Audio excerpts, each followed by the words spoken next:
ETF index mutual funds నేర్చుకుని stock మార్కెట్లో రాణించాలనుకుంటున్నారా? వెంటనే ఈ నెంబర్కి కాల్ చేయండి. నమస్తే, welcome back to Suman TV. Present మనతో పాటు ఉన్నారు family counsellor, public speaker, motivational speaker Rajani Ramma garu. నమస్తే మ్యామ్. నమస్తే నవీన్. మ్యామ్, రీసెంట్గా మనము వైఫ్ అండ్ హస్బెండ్ రిలేషన్ సంబంధించి చాలా వీడియోలో మాట్లాడుకున్నాము. అంటే తరచు గొడవలు పడుతూ ఉంటారు, మరి వర్క్ షేరింగ్ కానీ, ఇద్దరు ఎంప్లాయీస్ ఉంటే కనుక ఆ పని నువ్వు చెయ్యి, ఈ పని నేను చేస్తాను, షేర్ చేసుకోవడం, ఇలాంటివి మనం చూస్తున్నాం. మరి కొత్తగా ఏంటంటే అమెరికాలో ఒక ఇన్సిడెంట్ జరిగింది. ఇలాగే వైఫ్ అండ్ హస్బెండ్ ఇద్దరు కూడా వర్క్ షేర్ చేసుకున్నారు. ఆ మనింది నువ్వు ఇల్లు తుడు, నేను వంట చేస్తాను, నువ్వు ఆ పని చేయి, నేను ఈ పని చేస్తా అని చెప్పేసి. కానీ తను ఏం చేస్తాడంటే తన పని చేయకుండా తారీ కూర్చొని టీవీ చూస్తున్నాడు. టీవీ చూడటమో రిలాక్స్ అవుతున్నారు.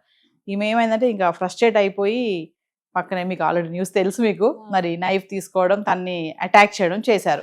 తర్వాత అరెస్ట్ అయ్యారు. ఇదంతా ఓకే. అంటే ఎందుకు ఇలా జరుగుతున్నాయి అంటే వైఫ్ అండ్ హస్బెండ్ చిన్న చిన్న విషయాలకే, మరి అమెరికాలో మరి అమెరికా సంబంధాలు అంటారు, అది ఇది అంటా ఉంటారు కదా, మరి ఒక్కసారి మాట్లాడు. అది ఆ కంట్రీ ఒక్కటే అని కాదు, ఏ కంట్రీ అయినా సరే మన దేశంలో ఉన్నంత స్వేచ్ఛ, స్వతంత్రాలు, సౌకర్యాలు, ఏదైనా సరే అందుబాటులో ఉండే విషయాలు ఏవైనా ఇక్కడ ఉన్నట్టు ఏ కంట్రీలో ఉండవు. మనకి అందరికీ ఆ విషయం తెలిసిందే. మీరు అన్నట్టు సంబంధాలు వెతుక్కునేటప్పుడు కానీ, లవ్ చేసుకుని వాళ్ళే సెట్ చేసుకునేటప్పుడు కానీ ఏమవుతుందంటే ముందు చూపు ఉండదు. వెళ్ళాలి, అక్కడ వాళ్ళనే చేసుకోవాలి, అక్కడ వాళ్ళనే చేసేసుకుంటే బాగా డబ్బులు, అది ఓకే, మంచిదే. మనం ఇక్కడ డబ్బు లేక ఇబ్బంది పడుతున్నాం కాబట్టి అక్కడికి వెళ్తే బాగా డబ్బు సంపాదించుకుని మనం మంచి బెటర్ లైఫ్ లీడ్ చేయొచ్చు అనే వెళ్తారు అందరూ. ఆ ఒక్క మక్సదే తప్ప ఇంకేం మరొకటేం ఉండదు అక్కడ. సో మరి దానికోసమే మీరు వెళ్తున్నప్పుడు ఎన్నో మీరు ఇక్కడ ఒప్పందాలు చేసుకుని, ఎన్నో సాక్రిఫైజులు చేసుకుని, ఎన్నిటికో కాంప్రమైజ్ అయ్యి, ఎన్నిటికో మీరు అడ్జస్ట్ అయ్యి వెళ్తారు. అక్కడికి వెళ్ళిన తర్వాత ఇవన్నీ ఏమవుతున్నాయి అంటే సహజ సిద్ధంగా ఏమవుతుందంటే మనకుండే మెంటాలిటీ ప్రకారము కొంచెం స్వతంత్ర భావాలు ఎక్కువ మనకి. ఎక్కడ కూడా తలవంచని వీరులు మనం, ఆడవాళ్ళైనా మగవాళ్ళైనా. అయితే తలవంచని వీరులు అనే క్రమంలో ఆడవాళ్లే తల వంచుతారు పాపం, చాలా వరకు మగవాళ్ళు వంచరు. అక్కడక్కడ వంచుతారు కానీ, అంటే ఆ కేసులు ఉన్నాయి, ఈ కేసులు ఉన్నాయి. పర్టికులర్ ఇక్కడ మనం చెప్పుకోవాలంటే ఈ ఎవరి మట్టుకు వాళ్ళే తల వంచకుండా ఉన్నారని నాకు అనిపిస్తుంది. దీనికన్నా ముందు మనం అక్కడికి వెళ్ళినప్పుడు పనివాళ్ళు కానీ, ఇంకొకటి సౌకర్యాలు మనకేం ఉండవు ఒక డబ్బు తప్పితే. అది రెంటెడ్ హౌస్ అనుకోండి ఒక రకంగా ఉంటుంది, ఓన్ హౌస్ అయితే ఇంకోలా ఉంటుంది.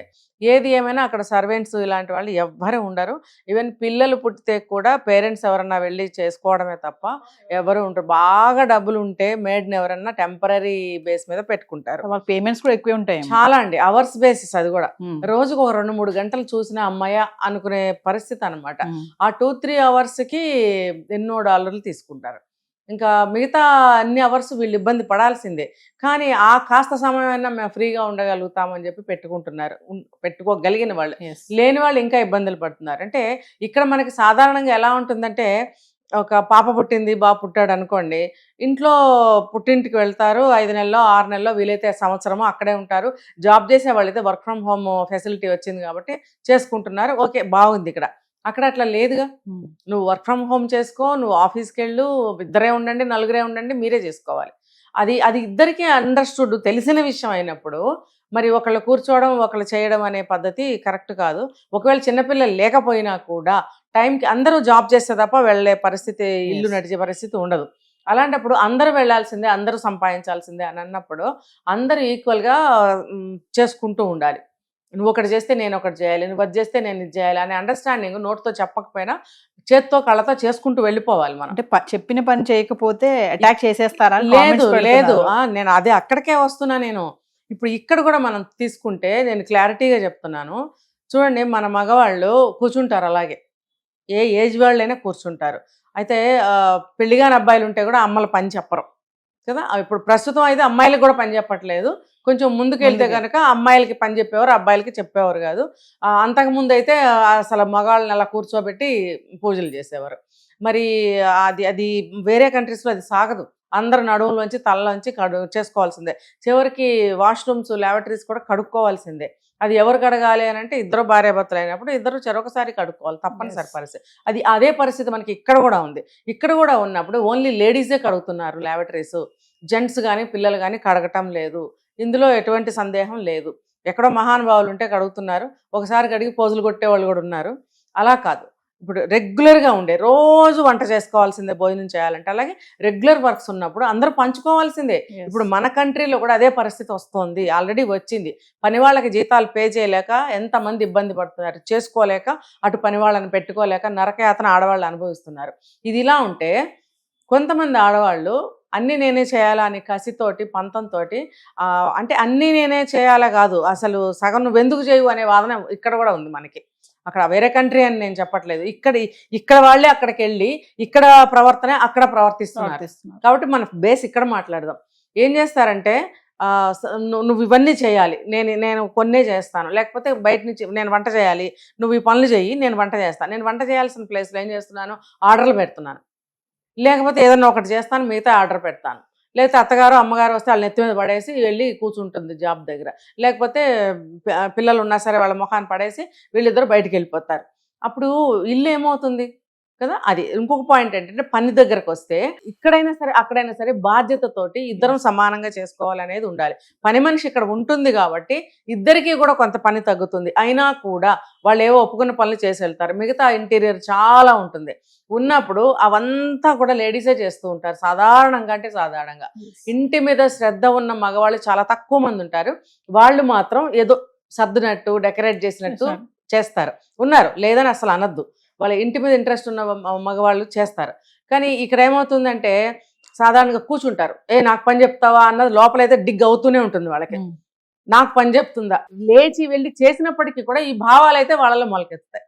దాంతో కోపం వస్తుంది. ఆడవాళ్ళకి ఏమవుతుందంటే ఇరిటేషన్గా ఉంటుంది, వాళ్ళ ఆ ప్రవర్తన వీళ్ళని రెచ్చగొట్టినట్టుగా ఉంటుంది. అర్థమవుతుందా? రెచ్చగొట్టినట్టు 1-4 సార్లు వీళ్ళు అంటారు, వాళ్ళు సైలెంట్ వహిస్తారు. ఆ సైలెన్స్ అనేది వీళ్ళకి ఇంకా హెరాస్మెంట్గా ఉంటుంది, ఒక టార్చర్ లాగా ఉంటుంది. ఏంటి మాట్లాడవేంటి, ఎన్నిసార్లు చెప్పినా సమాధానం ఉండదేంటి, అంత నిర్లక్ష్యం ఏంటి, నేనే చేసుకోవాలా, నేనేమన్నా పని మనిషిలాగా వచ్చానా, మరి నాకు ఒంట్లో ఎన్నో బాధలు ఉంటాయి, నాకు ఈరోజు ఒంట్లో బాగాలేదు, ఆఫీస్కి తొందరగా వెళ్ళాలి, లేకపోతే నాకు ఈరోజు పని చేయబుద్ధి కావట్లేదు, ఇన్ని ఉంటాయి ఆడవాళ్ళకి. ఉన్నప్పుడు ఇన్ని వాగుతున్నప్పుడు ఆడవాళ్ళు పాపం వాళ్ళు ఎందుకు అర్థం చేసుకోరు? ఒకవేళ అసలేది పని చేయకుండా మొత్తం మొగుడు మీద నెట్టే ఆడవాళ్ళు ఉన్నప్పుడు మగాడు అలా కూర్చోవటం అనేది సహజమే, ఇక్కడైనా కానీ వేరే కంట్రీలో అయినా కానీ. అర్థమైందా? ఇప్పుడు వీళ్ళ మధ్యన ఏం జరిగింది అనేది మనకు తెలియదు. మొత్తానికి ఈ విషయమే బయటకు వచ్చింది. నువ్వెందుకు పని చేయవు, అతను నేను చెయ్యను. ఈ రెచ్చగొట్టడం అనేది అతని నుంచి స్టార్ట్ అయిందా? అసలు ఈవిడ ఏమీ చేయకుండా భర్త మీద రుద్దుతుందా? అసలు ఏమీ చేయకుండా భర్తతోటే పనులు చేయించే ఆడవాళ్ళు ఆ కంట్రీలో ఉన్నారు. గతి లేక దిక్కు లేక ఆ మొగుడు చచ్చినట్టు చేసినంత చేస్తున్నాడు, చేయలేని వదిలేస్తున్నారు. ఇల్లంతా పాకిదొడిలాగా తయారు చేసి పెట్టుకుంటున్నారు. ఎవరైనా ఇంటికి వెళ్తే వాసన, ఇంట్లోకి అడుగు పెట్టలేం, మన కప్పు కాఫీ కూడా ఇచ్చే గతి ఉండదు ఆ కొంపల్లో. మనం అలాంటి ఇళ్ళకి ఎవరు వెళ్ళను కూడా వెళ్ళరు, ఎందుకంటే 1-2 సార్లు తెలిసిపోతుంది, ఇంకెవరు వెళ్ళరు. వీళ్ళు వెళ్ళరు, వాళ్ళు వెళ్ళరు. అంటే సమాజాన్ని కూడా వీళ్ళు దూరంగా పెట్టుకుంటారు. వీళ్ళు ఇంట్లో ఏం జరగదు, ఒకళ్ళ ఇంటికి వెళ్తే తిని రావాలి, వాళ్ళని పిలిస్తే వీళ్ళు పెట్టలేరు. చేసేది ఎవరు? పంతం, పోటీ. ఆడవాళ్లలో కనుక పని చెయ్యను అనే నేచర్ ఉంటే, నేనే ఎందుకు చేయాలి అనే నేచర్ కనుక ఉన్నట్టయితే ఈ పరిస్థితి వస్తుంది. మగవాళ్ళు అసలు ఏది ముట్టుకోలేదనుకోండి, అది ఇరిటేషన్ లాగా తయారవుతుంది. సో ఇద్దరి మధ్యన బాగా రప్చర్ అవుతూ ఉంటుంది, పంతం బాగా పెరిగిపోయి మగవాళ్ళు ఇంకో రకంగా బిహేవ్ చేస్తారు. దీనికి కూర్చుని నాతో పని చేస్తుందని కోపం కూడా పెరుగుతుంది. అసలు ఇక్కడ ఏం జరిగింది అది ఆమె ఏం చెప్తుందంటే, ఏదో సహాయం అడిగాను, చేయలేదు, నేను ఏదో కోపంలో అలా చేసేసానని కోర్టులో చెప్పుకుంది. ఆమెను ఏదో రిలీజ్ చేశారు, జస్ట్ వార్నింగ్ ఇచ్చి నెక్స్ట్ టైం కనుక ఇలా జరిగితే కేసు ఫైల్ చేస్తాం అని చెప్పారు. అదే మనకైతే ఇక్కడ ఇంత తొందరగా కేసులు తేల్చరు, చాలా రోజులు సాగుతుంది. అటెంప్ట్ టు మర్డర్ కింద ఆవిడకి ఏదో శిక్షలు ఉంటాయి. అయితే వాళ్ళు అలా ఎక్స్క్యూజ్ చేసి బయటకు వదిలేరు. అయితే ఇప్పుడు వాళ్ళిద్దరి మధ్యన సయోధ్య ఎలా ఉంటుంది? సర్దుబాటుతనం అనేది నవీనా గారు 1 2 సార్లు 10 సార్లు జీవితకాలం సర్దుకోవాలంటే ఎవరు సర్దుకుంటారు? ఆ అబ్బాయి అయినా సరే ఎప్పుడు ఇలాగే చేస్తుంది, అమ్మాయి పని చేయకుండా అతనితోనే చేయిస్తుంది, అతను ఎందుకు సర్దుకుంటాడు? లేదు, అతను ఎప్పుడు ఏ పని చేయడు, మొత్తం ఈవిడే చేస్తుంది. ఈవిడ ఎంతకాలం విసుగురాదా చెప్పండి? ఎప్పుడు చూసినా పని పని పని పని, వంట చేయి, ఇల్లు సర్దు, వంట చేయి, పిల్లల్ని చూడు, ఎంత బోర్గా ఉంటుంది. ఉద్యోగం చేసినప్పటికీ కూడా డబల్ స్ట్రెస్. అక్కడ జాబ్కి వెళ్ళాలి, ఇంట్లో పిల్లల్ని చూసుకోవాలి, ఇది చూసుకోవాలి. సేమ్ పొజిషన్ మనకి ఇక్కడ నడుస్తున్నప్పుడు మీరు అక్కడికి వెళ్ళేది ఎందుకు? అక్కడికి వెళ్ళినప్పుడు మీరు ఎందుకు మారటం లేదు? మారి వెళ్ళాలి. వెళ్ళిన తర్వాత పిల్లలు పుడతారు, పెళ్ళిళ్ళు అయితే పిల్లలు పుడతారు, ఎన్నో ఉంటాయి. కాబట్టి ఇంకా మారాల్సిన అవసరం ఉంది ఇద్దరికి.